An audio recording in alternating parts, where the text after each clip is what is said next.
Thanks, Sam. So, for those who I haven't introduced myself to, I'm Michael Perrone. I am the Regional Development Coordinator for the West Metro Aged Care Planning Region, the world's longest title. Just further on regarding governance group attendance, the governance group members are coming. Some are an apology, but we do have a good number coming today. So I'm going to give you an update on what's been happening in the Regional Development Coordinator world over the last 3 months, some of which is very pertinent to you and the organisations who you work for, and some are pertinent to the sector as a whole. So I'm going to start with that straight away, actually. So the main two projects that are happening at the moment, and part of me as I read this, because I want to make sure the information is 100% correct. One of the projects is a key areas of change tool. So now this is a tool that has been led and created by the Victorian sector development team. So that's the equivalent of the West Metro team, but across all of Victoria. And it's led by my equivalent in the South, Paula Clancy, who was an absolute superstar.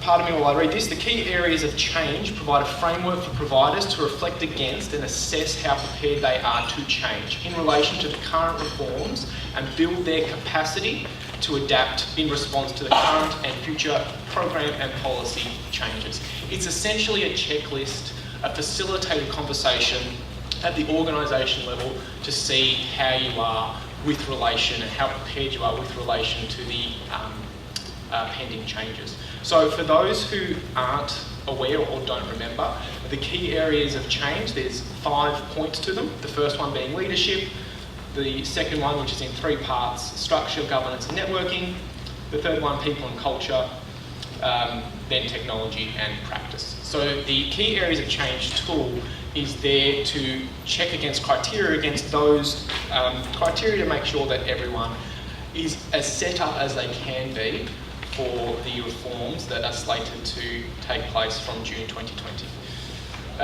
Where the tool is, it's not lacking because it's as good as it can be. We don't know what the reforms are going to be. We don't know what the landscape is going to be post-June 2020. So it is fairly generic in its structure, but it's certainly worth a facilitated conversation.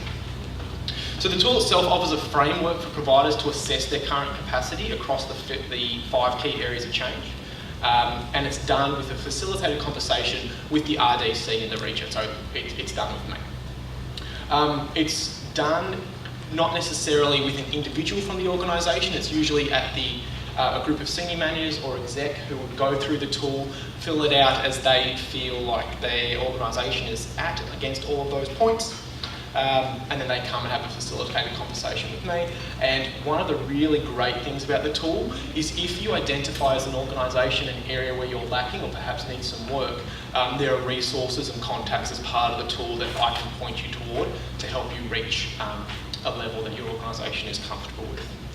So the tool itself will be distributed imminently.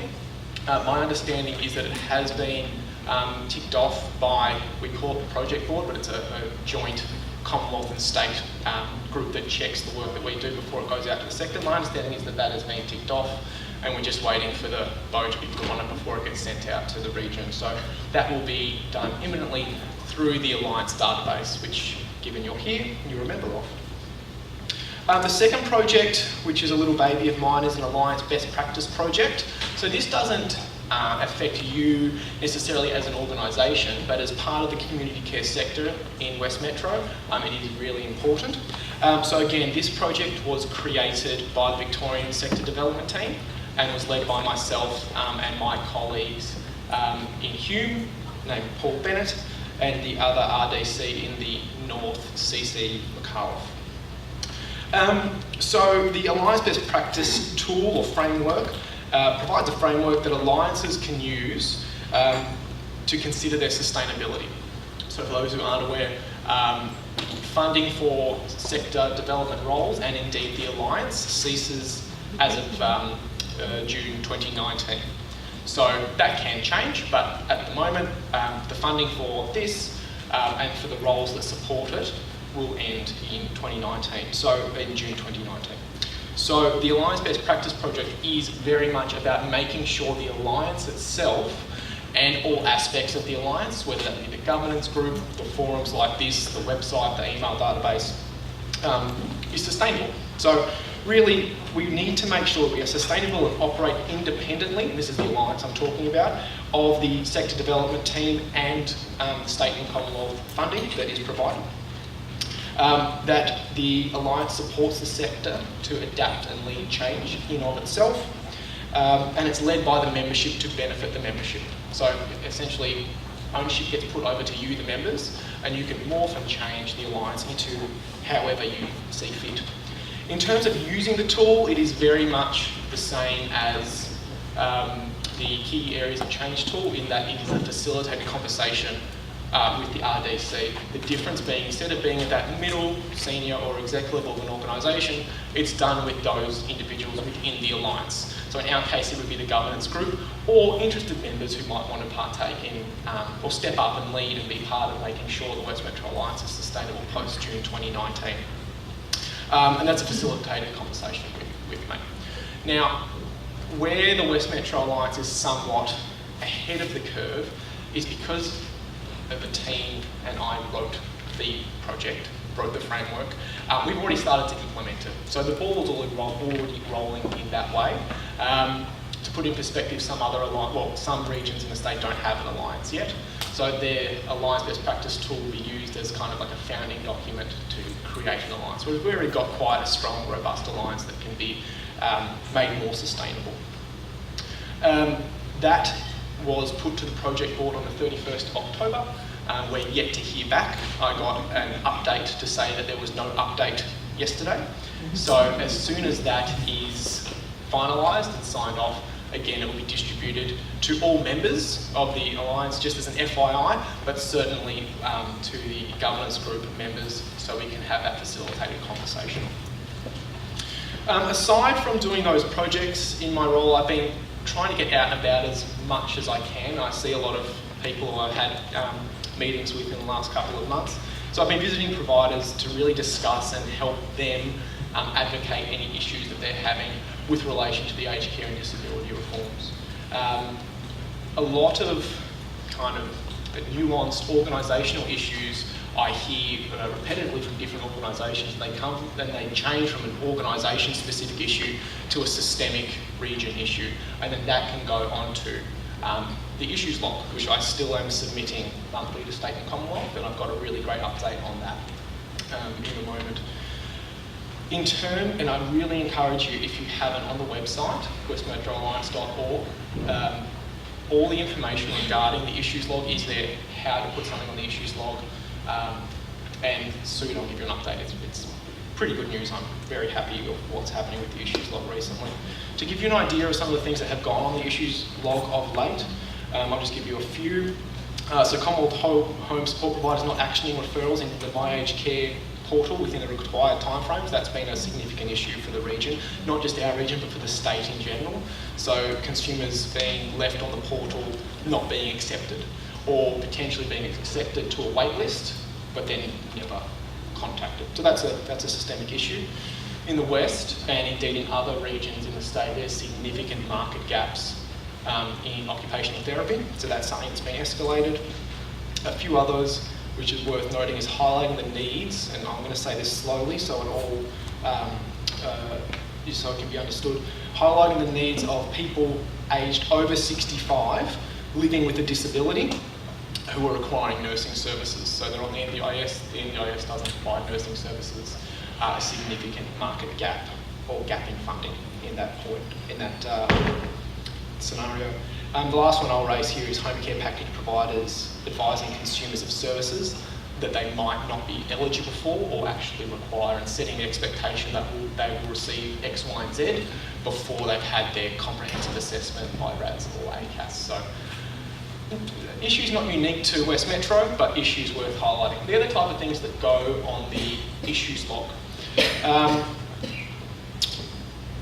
going to show you a slide now, which is purposely impossible to read. So this is the response from the Commonwealth. Sorry, yeah, do you have a question? Could you just go back to the statement about the over 65s clients who require nursing? Yes. Could you just, I just didn't quite get it. I'll give you the scenario that I told to the Commonwealth. There was an individual who aged over 65 who has an acquired brain injury and as such qualifies for the NDIS and also use NDIS funded services. This individual also is living with type 2 diabetes and requires twice daily insulin injections. Previously, he had been serviced by a nursing provider who went to his house and provided those insulin injections twice daily. The NDIS does not provide medical services, they provide disability services. So nursing falls under medical services. So the NDIS weren't funding those nursing services. Because that client had chosen to go on the NDIS, he could not receive services through a home care package or Commonwealth home support. And that's the issue. Right. So you need to choose, or the client needs to choose, do they want to receive disability funding or aged care funding? It's not that clear cut. You know, when someone has a disability, they still have ageing related issues. Most of them are captured well by the NDIS, nursing is not. So that situation was highlighted by multiple regions and submitted to the Commonwealth. There is no resolution on that one yet. Thank you. So up until now, we started putting in issues logs in June 2017, and we were never necessarily given a response from state or Commonwealth about things we put on the log. There were actions that happened, but there wasn't drawing the string to say, okay, you put in this issue and it resulted in this outcome. What we have here is a breakdown of all of the statewide issues that have been submitted. And if you see the red writing there, we have a response from Commonwealth. Most of the responses are much longer than that as to what's happening. So, and I confirmed earlier this week that I'm able to share the responses with the West Metro Alliance membership. So in the minutes or the follow-up email from today, I'll be including the issues log feedback from Commonwealth in this case. I should say Commonwealth and state, but they're all Commonwealth issues, which is really exciting. So I'm very happy about that, and hopefully that will encourage you to continue to submit issues to the issues log that you feel needs to be highlighted for the region. It is important that occurs. I'll give a brief update on the Alliance itself. I won't bore you with too many numbers, but as Sam said before, we've got a new governance group, a new chair in Helen Matthews, and a new superstar deputy chair in Sam Sales. Our membership as of yesterday was 291, which is stable. It goes up and down a little bit, but it's fairly stable at that. We've noted that we have less people coming to face-to-face forums like this that require you to take half a day out of your diary, which initially I was a bit upset about because this is what we were planning on doing, but actually our digital engagement is up significantly more than the decline in face-to-face forums. So I think that is an indirect way of our membership saying we want more digital engagement. We don't want to take time out of our diaries to come to forums. We're still going to have forums, but the digital engagement side is really pumping along. I'm going to say digital engagement one more time. The digital engagement part really fundamentally revolves around our website, and our website traffic is up significantly. So compared to this time last year, we have 400% more views, 240% more visits, and page views, so people clicking on individual pages, is up by 81%. Significant growth. So I'm really pleased about that, and a really clear message from the membership as to what they want. Our email is being opened at an above sector rate, which I'm happy about, and our website SEO, which is search engine optimization, is very high. With pretty much any term related to alliances or West Metro or aged care reforms, our website comes up on the first page of Google, which is excellent. In terms of our alliance interest groups, there's been limited progress within the groups itself. They know that they need to start focusing on sustainability, as does the Alliance as a whole, but our 3 interest groups, the Western Access Community Network, the ByAge Care Users Group, and the Western Dementia Action Alliance, are all now starting to work on their own sustainability, as we are as an entire alliance. I did want to make a bit of a call out to the people who are here today. If you are a member of any of those interest groups, or would like to be a member of one of those interest groups, please do jump on the website and follow the contact details. Each interest group has its own little page on the website. We need people who want to drive them forward into the future. So if that's you, if you want to show leadership for the sector and do something for the greater good, I'd highly recommend either getting in contact with me or the contact on the website. The last thing I was going to mention, I kind of already have mentioned, and that is the Sector Development Team and Alliance funding at this stage ceasing June 30, 2019. So a lot of the work, when I say a lot of the work, really all of the work from now until then will be around making sure what we have set up is sustainable and continues in the absence of funding and